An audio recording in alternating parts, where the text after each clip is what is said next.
విదేశాల్లో ఉన్నత విద్యను చదువుకోవాలని అనుకుంటున్నారా? అయితే వెంటనే ఫ్లైగ్రాడ్ ఓవర్సీస్ ఎడ్యుకేషన్ కన్సల్టెన్సీని సంప్రదించండి. మీ విదేశీ కలలను సాకారం చేసుకోండి. ఫ్లైగ్రాడ్. హాస్పిటల్ లేదు, వైద్యం లేదు, చేతి నిండా పని లేదు, తాగడానికి మంచి నీళ్ళు కూడా లేదు. మరి ఈ రాజును నిర్మించేది ఎవరు? ఆ రేవంత్ రెడ్డిని సింహాసనం మీద కూర్చోబెట్టింది ఎవరు? మనమే. ఆ చంద్రశేఖరరావుని సింహాసనం మీద కూర్చోబెట్టింది ఎవరు? మనమే. ఆ ఎన్టీ రామారావుకి రాజ్యం ఇచ్చింది ఎవరు? మనమే. ఆ చంద్రబాబు నాయుడికి, రాజశేఖర రెడ్డికి రాజ్యం అప్పచెప్పింది ఎవరు? మనమే. మరి అన్ని మనం చేసి మన బతుకులు ఎందుకు ఇట్లాయి? అందరికీ ఓట్లేసి మన బతుకులు ఎందుకు ఇట్లాయి? రాజ్యంలో రెడ్డి వరవలు 100కి 10 మంది లేరే, వాళ్ళకి రాజ్యం ఉంది, మనం ఎందుకు బతుకు బజార్ల పాలైనాం? మనకి రాజ్యంలో వాటా ఎందుకు లేదు? భూమిలో వాటా ఎందుకు లేదు? సంపదలో వాటా ఎందుకు లేదు? ఒక కుమ్మరునికి, ఒక కుమ్మరాయనకి, ఒక సాగరాయనకి, ఒక గొల్లాయనకి, ఒక గౌండ్లాయనకి, ఒక ముదిరాజాయనకి, ఒక గంగపుత్రుడికి, ఒక సాగరాయనకి, మంగళాయనకి, కుమ్మరాయనకి, మేధాయనకి, పద్మశాలికి, విశ్వబ్రాహ్మణుడికి ఈ రాజ్యంలో చోటు లేదా? ఈ భూమిలో చోటు లేదా? ఈ సంపదలో చోటు లేదా? ఆ ముఖ్యమంత్రి పీఠం మీద ఒక సాగరాయన కూర్చోకూడదా? ఒక మాలామాదిగా ఆయన కూర్చోకూడదా? ఒక పద్మశాలి ఆయన కూర్చోకూడదా? ఒక యాదవరాజు ఆ రాజ్య సింహాసనం మీద కూర్చోకూడదా? ఈ సింహాసనం ఏమన్నా రెడ్డి మాట్లాడితే రెడ్డి కూర్చున్నాడు ముఖ్యమంత్రి పీఠం మీద, మాట్లాడితే వెలమాయ కూర్చున్నాడు రాజ్య సింహాసనం మీద. మరి మనం ఎప్పుడు కూర్చోలేదు సింహాసనం మీద? మనం ఎప్పుడు ఫైళ్ళ మీద సంతకం పెట్టి తెలంగాణలో ఉన్న 10,000 గ్రామాలలో మా బిడ్డలకి అమెరికా లాంటి స్కూల్ ని మనం ఎప్పుడు కట్టించుకోవాలా? అమెరికా లాంటి హాస్పిటల్ ని మనం ఎప్పుడు కట్టించుకోవాలా? మన చేతి నిండా పని ఎప్పుడు తెచ్చుకోవాలి? మనం తలా 3 ఎకరాలు 2 ఎకరాల భూమి మనం ఎప్పుడు పంచుకోవాలా? మనం ఎప్పుడు ఈ రాజ్యంలో సుఖంగా బతికేది ఎప్పుడు? భార్య పిల్లలతో, బిడ్డలతో బతికినంత కాలం రెడ్డి రావుల రాజ్యాన్ని ఇది కూర్చోబెడితే మనం బతికేది ఎట్లా అని అడుగుతున్నాం. దానికోసమే తెలంగాణ గడ్డ మీద పార్టీ జెండాలన్నీ పొందలేసి బీసీ ఎస్సీ ఎస్టీలంతా ఒక బలగంగా, ఒక బంధుత్వంగా, ఒక బలంగా తయారై బీసీ ఎస్సీ ఎస్టీలంతా ఒక్కటై ఒక సంఘం పెట్టాలని బీసీ ఎస్సీ ఎస్టీ సంఘం పెట్టింది. ఎందుకు ఈ సంఘం? రెడ్లతో మాకు న్యాయం జరగలే, మాకు వెలమదొరలతో న్యాయం జరగలే, మాకు కమ్మదొరలతో న్యాయం జరగలే, మాకు కర్ణం పటేళ్లతో మాకు న్యాయం జరగలే. మాకు న్యాయం ఎక్కడ జరిగిద్దంటే బీసీ ఎస్సీ ఎస్టీలే ఈ రాజ్య సింహాసనం మీద కూర్చున్నప్పుడు, ఈ దేశాన్ని మేమే ఏలినప్పుడు, ఒక యాదవైన, ఒక గొల్లైన ఈ దేశానికి ప్రధాన అయినప్పుడు, ఓ సాగలైనో, మంగళైనో, మాలైనో, మాదిగైనో ఓ బీసీ ఎస్సీ ఎస్టీ రాష్ట్రాన్ని పరిపాలించినప్పుడు మా బాధలు ఏదో, మా కష్టాలు ఏదో మేము పరిష్కరించుకుంటాం. నీతో ఇంతవరకు మా ఊళ్ళో బడే రాలేదా? ఉన్న హాస్పిటల్లో 50 బెడ్ల హాస్పిటల్ చేసి ఒక ఆడవాళ్ళ డాక్టర్, ఒక పురుషుల డాక్టర్, ఒక చిన్నపిల్లల డాక్టర్, మందులు, పరీక్షలు, భోజనం, కోడిగుడ్లు ఇవన్నీ హాస్పిటల్కి పెట్టినోడు నువ్వు ఒక రాజువా? నువ్వు ఒక ముఖ్యమంత్రివా? నువ్వు ఒక రాజ్యాన్ని ఏలేటోడివా? బాధలు, ప్రజల బాధలు, ప్రజల సుఖ కష్టాలు, ప్రజల కన్నీళ్లు చూడని రాజు ఒక రాజా? ఎక్కడన్నా ఉంటుందా ఇలాంటి రాజ్యం? 100,000 మంది ఎక్కడికి పోయినా లుకలుకలాడుతున్నారు. 100,000 మంది యువకులు చేతి నిండా పని లేకుండా బతుకుతున్నారు. ఎవరికి పని లేదా? ఎవరికి భూమి లేదా? ఏ బిడ్డలకి హాస్పిటల్ లేదా? ఏ బిడ్డలకి స్కూల్ లేదా? ఎందుకు ఈ రాజ్యమా ఇది వల్ల కాడా అంటారు. అందుకనే మన బీసీ ఎస్సీ ఎస్టీలకి చైతన్యం తేవడానికి, రాజకీయ చైతన్యం తేవడానికి, తెలివి తేవడానికి, తెలివిని ఇవ్వడానికి మనకి ఒక బీసీ ఎస్సీ ఎస్టీ సంఘం కావాలి. నేను పార్టీల జోలికి పోను కానీ ఒక మాట అడుగుతున్నాయి. నిన్న ఒక మీటింగ్ జరిగింది చంద్రశేఖరరావు, కేసీఆర్, లక్షల మంది వచ్చారు, బాగానే ఉంది. ఆనాడు ఆంధ్రోడిని వెళ్ళగొట్టినాం. ఆంధ్రోడు వెళ్ళిపోవాలంటే వెళ్ళగొట్టినాం. మరి ఆంధ్రోడు వెళ్ళిపోయాడు కదా. నేను అడుగుతాను అదే చంద్రశేఖరరావుని, మరి రెడ్డిరావులు వెళ్ళిపోయేది ఎప్పుడు? రెడ్డిరావులు రాజ్యం నుంచి పోయేది ఎప్పుడు? వెలమదొరల రాజ్యం నుంచి పోయేది ఎప్పుడు? రెడ్డి రాజ్యం నుంచి పోయేది ఎప్పుడు? ఆంధ్రోడినో వెళ్ళగొట్టినావు, బ్రిటిష్ వాడిని వెళ్ళగొట్టినావు, అందరినీ వెళ్ళగొట్టినావు. మరి తెలంగాణలో రెడ్డిరావుల రాజ్యం ఎప్పుడు పోవాలా? మీరు మాత్రం అంతే ఉండాలి రాజ్యంలో. రేపు రాజ్యం వస్తుంది అంటాడు చంద్రశేఖరరావు. రేపు ఏర్పడబోయేది తెలంగాణలో బీఆర్ఎస్ ప్రభుత్వం అంటాడు. నేను అడుగుతున్న కేసీఆర్ని, ఏర్పాటు చేయి. కానీ ఆ రాజ్యం ఎవరి చేతిలో పెడతావు? 90% ఉన్న బీసీ ఎస్సీ ఎస్టీ చేతిలో పెడతావా? 10% లేని వెలమారెడ్డి దొరల చేతిలో పెడతావా అని నేను ఈ వేదిక మీద ప్రశ్న చేస్తాను. ఒకటే ప్రశ్న అయ్యా, మీరంతా అర్థం చేసుకోవాలి. మనమంతా లేబరు, భూమి లేని వాళ్ళం, కూలీనాలి పని చేసి కుల వృత్తుల్ని అంతో ఇంతో చేసుకుంటే అవి కూడా పోయినాయి.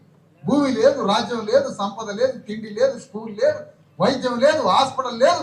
పైగా ఉల్టా మనకే సారపోయించి గవర్నమెంట్ కోటర్ సీసా మీద 50 రూపాయలు తీసుకొని పోతుంది వాడే. మళ్ళా ఇంత దోపిడీ గురైన మా చేతికి రాజ్యం ఇస్తావా, లేదంటే ఈ రాజ్యం మళ్ళా వెలమ దొరల చేతిలో, రెడ్డి దొరల చేతిలో పెడతావా అని చంద్రశేఖరరావు అడుగుతున్నా.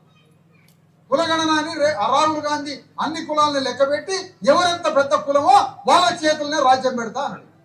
మరి మన లెక్కలు తేల్చారు, ఇంటికి వచ్చి లెక్కలు తేల్చారు.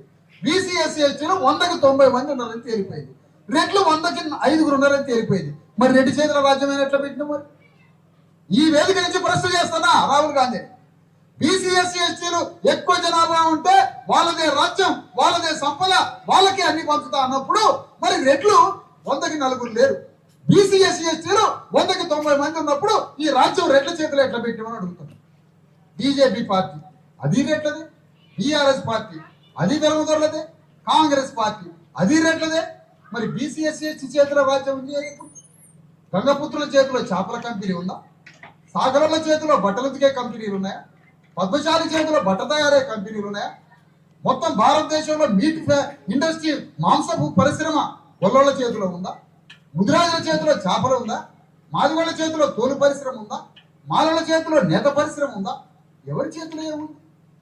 ప్రవృత్తులు పాయ, రాజ్యము లేకపోయా, భూమి లేకపోయా, దవాఖాన లేకపోయా, స్కూలు లేకపోయా, రోడ్లు లేకపోయా, ఇండ్లు లేకపోయా, జాగా లేకపోయా, ఇండ్లు కట్టించే దిక్కు లేకపోయా, పైగా మా కూలీనాలి డబ్బులలో ట్యాక్సులు తీసుకొని పోతుంటే తలమడుగు ఊరు, తలమడుగు అనే ఊరు ఇప్పటికి ఎంత డబ్బులు కట్టిందో తెలుసా? పైసలు గవర్నమెంట్కి 100 కోట్ల రూపాయలు మన ఊరు నుంచే రాజ్యానికి కట్టినాం.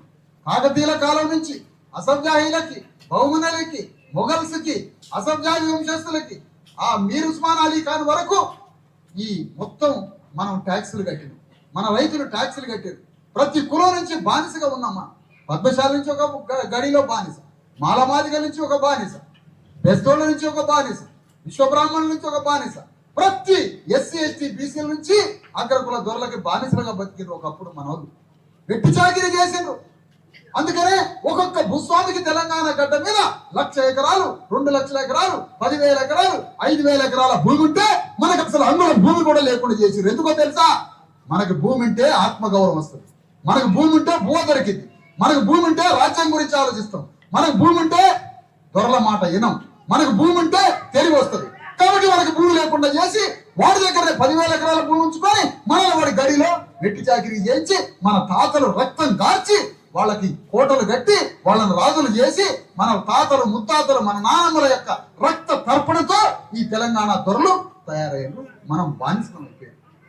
మరి ఇవాళ బానిసలం అయిపోయిన మనం స్వాతంత్రం వచ్చింది, రాజ్యాంగం వచ్చింది, ఓటు అనే గండ్రగొడ్డలు మన చేతిలో పెట్టింది రాజ్యాంగం. చివరికి ఆ ఓటుతో మీరే రాజ్యాన్ని ఏర్పాటు చేసుకోండి. కలెక్టర్లని, ఎంఆర్ఓలని, ప్రజాస్వామ్య వ్యవస్థని, ప్రభుత్వాన్ని, ఆఫీసర్లని, రాజ్యాన్ని, ముఖ్యమంత్రిని, ఈ వ్యవస్థను తయారు చేసే ప్రజాస్వామ్య వ్యవస్థ తయారు చేస్తే మనం ఏం చేసినాం? ఓటు అనే గండ్రగొడ్డలు కోటర్ సీసాకి అమ్ముకుంటున్నాం. ఓటు అనే గండ్రగొడ్డలతో ఒక రాజుని నరికి మీ రాజుని తీసుకుపోయి సింహాసనం మీద కూర్చోబెట్టిన రాజ్యాంగం ఓటు అనే గండ్రగొడ్డలు ఇస్తే ఆ గండ్రగొడ్డల ఖరీదు కోటర్ సీసాకి అమ్మి పారిస్తే నీ రాజ్యం ఎందుకు వచ్చింది? అందుకనే మనల్ని అమాయకులు చేసి మన శరీరాన్ని కొనుక్కొని మనకి పైసలు తాగుడు పోయించి మనల్ని ఒక శరీరాలుగా జ్ఞానం లేని మనుషులుగా తయారు చేసి ఈ రాజ్యాన్ని వారు దోసుకుంటారు. 100కు 10 మంది లేరు ఎట్లా వెళ్తారన్నా రాజ్యాన్ని?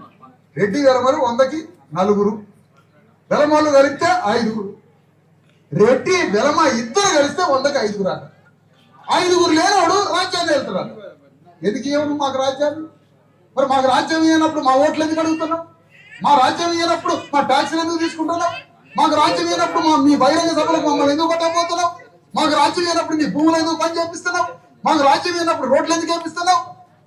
అంటే రోడ్లు వేయడానికి, ప్రాజెక్టులు కట్టడానికి, ఓట్లు వేయడానికి, బొగ్గు తీయడానికి, రైల్వేలు కట్టడానికి, రోడ్లు నిర్మించడానికి, మీ సినిమాలు చూడడానికి, మీ వస్తువులు కొనడానికి, మీ పార్టీలకు ఓట్లు వేయడానికి మేము కావాలా? రాజ్య సింహాసనం మాత్రం మాకు ఇవ్వాలి. ఇది అన్యాయం కాదా? ఇది అధర్మం కాదా? ఇది అన్యాయం, అధర్మం, ఇది సత్యమా అని అడుగుతున్నా. అందుకనే మన బీసీ ఎస్సీ ఎస్టీలు భూమి పుత్రులు. మనం ఈ భూమిని పేరు సంబంధంతో, తల్లికి బిడ్డకి పేరు సంబంధం ఎట్లుంటుందో ఈ భూమికి బీసీ ఎస్సీ ఎస్టీలకి అలాంటి పేరు సంబంధం ఉంది. మనకి ఈ భూమిని తడిపినాం, మన రక్త మాంసాలతో భూమి మీద పంటలు పండించింది. కానీ ఆ పంటలు మనం తినట్లే. సన్నబియ్యం పండించేది మనం, ఒకటి సన్నబియ్యం మనకు దానం చేస్తున్నాం.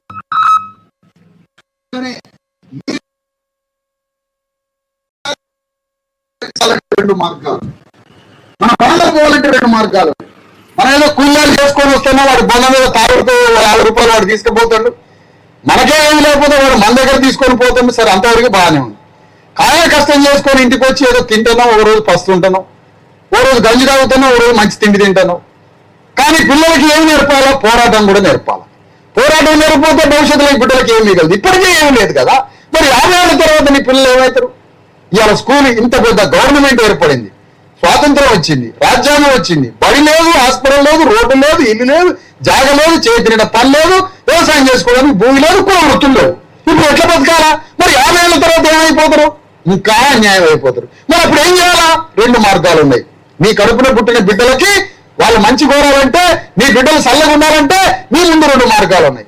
నువ్వు తిండి పెట్టడమే కాదు, వాళ్ళకి పోరాటం నేర్పాలి. పోరాటంతో పాటుగా బిడ్డల సమస్యలు, మన ప్రజా సమస్యల కోసం ప్రభుత్వం మీద పోరాడాలి, సమస్యల్ని పరిష్కరించుకోవాలి. అంతిమంగా మన బీసీ ఎస్సీ ఎస్టీల రాజ్యాన్ని నిర్మించి మనమే ముఖ్యమంత్రి పీఠం మీద మనం కూర్చోవాలి, మన అణగారిన వర్గాలవంతా. అప్పుడు కానీ మన సమస్యలు పరిష్కరించబడవు. అందుకోసం అవసరమైతే ఈ పోరాటం ఈ తెలంగాణ గడ్డ మీద ఒక్కొక్క జిల్లాలో, ఆదిలాబాద్ జిల్లా ఫస్ట్ ఎంచుకున్నాం. ఎందుకంటే గవర్నమెంట్ అంటే ఏంటో మనకు తెలియదు. కలెక్టర్ కార్యాలయానికి పోవు, వాడు కలెక్టర్ మనం లోపలికి రానియాడు.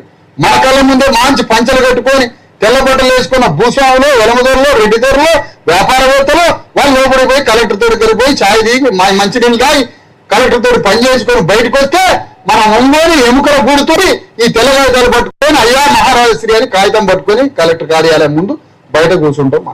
మన సమస్య ఎవడు వినడు, ఎంఆర్ఓ వినడు, కలెక్టర్ వినడు, చీఫ్ సెక్రటరీ వినడు, ఎవడు వినడు.